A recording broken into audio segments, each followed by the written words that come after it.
Draw bugs. Brown marmorated stink bug or bug. What it looks like. This invasive bug is large, as it can grow up to 2 centimeters long. When you look at its abdomen from the top, just around where its wings are, you'll see a marbled pattern on its back, which is shield-shaped, says Michael J. Raup, Ph.D., professor of entomology at the University of Maryland and creator of Bug of the Week.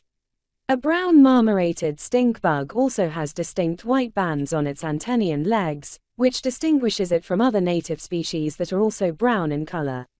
Where you'll find it, you'll spot these in your home from September through October to find a protective spot as it gets colder.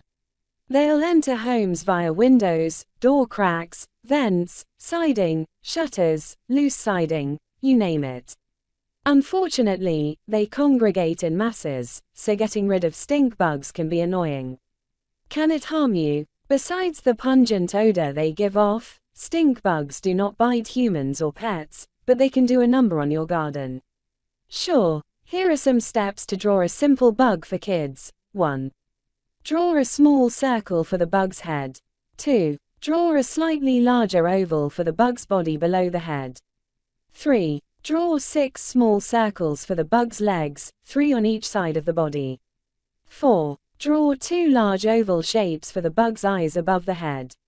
5. Draw 2 small antennae on top of the bug's head. 6. Draw a small smiley face or other expression on the bug's head to give it some personality.